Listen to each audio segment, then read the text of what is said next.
school online classes तक. Good morning student. Today we will read our social study chapter number 4, the Western Desert. The Western Desert means पश्चिमी रेगिस्तान. Desert के बारे में आप पहले भी पढ़ चुके हैं. When you hear the word desert, जब आप ये वर्ड पढ़ते हैं डेजर्ट मतलब रेगिस्तान जहाँ रेत ही रेत होती है. What picture does it bring to your mind? तो कौन सी पिक्चर है, कौन सी तस्वीर है जो आपके दिमाग में आती है. Perhaps you think of very dry place. आप सोचते होंगे बहुत सूखा स्थान है. A place without people और plants, जहाँ पर कि ना तो कोई लोग रहते हैं ना ही कोई पेड़ पौधे हैं. You also think of miles and miles of sand dunes. आपको लगता होगा यहाँ पर मीलों तक केवल जो सैंड ड्यून्स मतलब रेत के टीले हैं वही यहाँ पर दिखाई देते हैं. And a scorching sun burning down from a cloudless sky, और एक जला देने वाली सूर्य की गर्मी है और आसमान में जो है बिल्कुल भी बादल नहीं है और सूर्य जो है वो ज़ोर से तपता रहता है. 1/5 of the world's land surface is desert. जो वर्ल्ड की जितनी भी लैंड है उसका 1/5 भाग जो है वो डेजर्ट है. डेजर्ट मतलब रेगिस्तान. A desert is an unproductive land. जो डेजर्ट होता है वो एक अनुपजाऊ भूमि होती है जिसमें कुछ भी नहीं उगता है. विच मे बी हॉट और कोल्ड. और जो डेजर्ट है ये हॉट भी हो सकता है मतलब वहाँ पर बहुत ज़्यादा गर्मी भी पड़ सकती है और वहाँ पर बहुत ज़्यादा ठंड भी पड़ सकती है. Hot desert are dry and sandy. जो हॉट डेजर्ट होते हैं गर्म रेगिस्तान होते हैं वो सूखे और वहाँ रेतीले होते हैं. Cold desert are icy and dry. और जो ठंडे डेजर्ट होते हैं वो बर्फीले और सूखे होते हैं. To the south west of northern plains. हमने नॉर्थन प्लेन्स के बारे में पिछले लेसन में रीड किया था. नॉर्थन प्लेन्स की जो साउथ वेस्ट है दक्षिणी पश्चिमी भाग lies a large desert called the great Indian desert. उसके नॉर्थन प्लेन की साउथ वेस्ट में एक बहुत बड़ा डेजर्ट है, इसका नाम है ग्रेट इंडियन डेजर्ट और द थार डेजर्ट, और इसका एक और नाम है Thar desert. The Indian desert extend from Aravalli hills to the border of Pakistan in the west. जो इंडियन डेजर्ट है ये फैला हुआ है अरावली की पहाड़ियों से लेकर पाकिस्तान की बॉर्डर तक वेस्ट में. And from Rann of Kutch in the south west to the border of Haryana. और जो कच्छ की खाड़ी है साउथ वेस्ट में वहाँ से लेकर हरियाणा के बॉर्डर तक ये फैला हुआ है. The Indian desert is partly sandy and partly rocky. जो भारतीय डेजर्ट है वो रेतीला भी है और कुछ जगह इसमें चट्टाने रोकी मतलब चट्टाने वाला भी है. एट मैनी प्लेसेस, कई स्थानों पर there are small hillocks of sand. कहीं कहीं पर यहाँ पर बहुत जगह पर रेत की हिलॉक्स बन जाते हैं, टीले बन जाते हैं. These are called sand dunes. इनको जहाँ रेत इकट्ठी हो जाती है उसको हम सैंड ड्यून्स कहते हैं, रेत के टीले कहते हैं.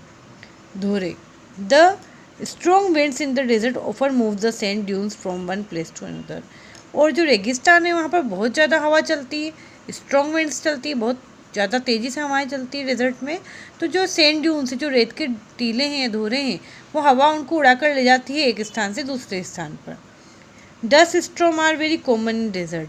जो डस्ट स्टॉर्म है मतलब जो रेत के तूफान हैं वो डेजर्ट में बहुत कॉमन है, आए दिन आते ही रहते हैं. Climate and vegetation. क्लाइमेट मतलब वहाँ की जलवायु, वेजिटेशन मतलब वनस्पतियाँ, वहाँ पर किस तरह के पेड़ पौधे हैं. The Thar desert experiences extreme type of climate. जो थार डेजर्ट है वहाँ पर का जो क्लाइमेट है वो एक्सट्रीम होता है, अलग अलग तरीके का होता है. The summer are very hot and the winters are very cold. जो गर्मी होती है उसमें बहुत ज़्यादा गर्मी पड़ती है और जब ठंडा मौसम होता है, विंटर का सीज़न होता है, तो बहुत ज़्यादा ठंड पड़ती है. The reason behind this quick changes of temperature is that the sand heats up during the day and cools down fast during the night. और जो रीज़न है यहाँ का जो टेम्परेचर चेंज होता है उसका रीज़न ये है कि जो रेत होती है वो बहुत जल्दी गर्म होती है और बहुत जल्दी ठंडी हो जाती है. Sand heats up during the day. तो दिन में तो ये गर्मी की वजह से बहुत जल्दी गर्म हो जाती है और रात को जब ठंडी हवाएं चलती है तो ये बहुत जल्दी ठंडी हो जाती है. Since there is a very little rainfall. यहाँ पर बहुत कम बारिश होती है. It is a dry and hot. यह एक सूखा स्थान और बहुत गर्म वाला स्थान है. There are a few streams and rivers form due to rainfalls. यहाँ पर केवल कुछ ही नदियाँ और कुछ ही झरने हैं जो कि रेनफॉल बरसात के कारण होते हैं. But they disappear in the sand, लेकिन ये भी रेत के अंदर डिसअपियर हो जाते हैं, मतलब गायब हो जाते हैं। At a few places the underground water comes up to the surface, कुछ स्थानों पर जो अंडरग्राउंड वाटर है, ज़मीन के नीचे का जो पानी है, वो सरफेस पर आ जाता है एंड फॉर्म्स बिग पूल्स, और बड़े बड़े तालाब बन जाते हैं, पुल बन जाते हैं। Such a place is called an oasis, ऐसे स्थान को हम ओएसिस कहते हैं। ओएसिस मीन्स होता है नकली स्थान, रेगिस्तान में जो भाग होता है जहाँ पर कि पानी या पेड़ पौधे होते हैं, उस भाग को हम कहते हैं oasis.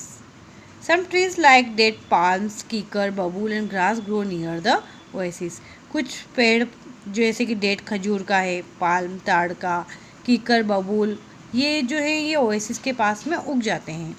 Some village also develop around an oasis, और कुछ गांव भी इन ओएसिस के नकली स्थान के आसपास विकसित हो जाते हैं। डेजर्ट इज़ क्वाइट फर्टल, जो डेजर्ट की जो ज़मीन होती है वो कभी कभी उपजाऊ हो सकती है, फर्टल मतलब उपजाऊ, but it is difficult to grow crops because there is little और नो वाटर, लेकिन यहाँ पर फसलें उगाना जो होता है बहुत मुश्किल होता है, क्योंकि यहाँ पर बहुत कम पानी होता है या पानी नहीं होता है। The situation is now changing, लेकिन अब जो यहाँ की सिचुएशन है वो अब थोड़ी चेंज हो रही है।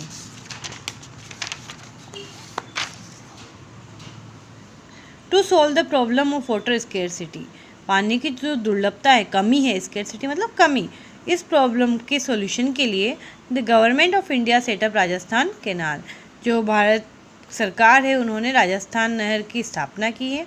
Also called the Indira Gandhi canal, जिसको हम इंदिरा गांधी नहर के नाम से भी जानते हैं। To bring water from the river Sutlej to the desert, जिससे कि सतलज नदी से पानी लाया जाता है यहाँ रेगिस्तान तक। The canal has helped farmers to grow different crops such as wheat, jowar and bajra, ये जो नहर है इससे जो किसान हैं उनको मदद मिली है। टू ग्रो मतलब उगाने के लिए, डिफरेंट क्रॉप्स अलग अलग फसलें जैसे कि गेहूँ, ज्वार और बाजरा उगाने में फार्मर्स को यहाँ पर इस नहर के द्वारा हेल्प मिली है। Cotton, food, grains, oil seed and sugar cane are also ground in the fertile tracts. Cotton कपास, फूड, ग्रेन्स खाने की जो ये अन्न है वो, ऑयल सीड तिलहन जिनसे तेल निकाला जाता है, एंड शुगर केन गन्ना, ये भी यहाँ पर जो उपजाऊ क्षेत्र हैं वहाँ पर उगाए जाते हैं। That are utilized as agriculture regions, जो कि कृषि क्षेत्र में काम में लिए जाते हैं।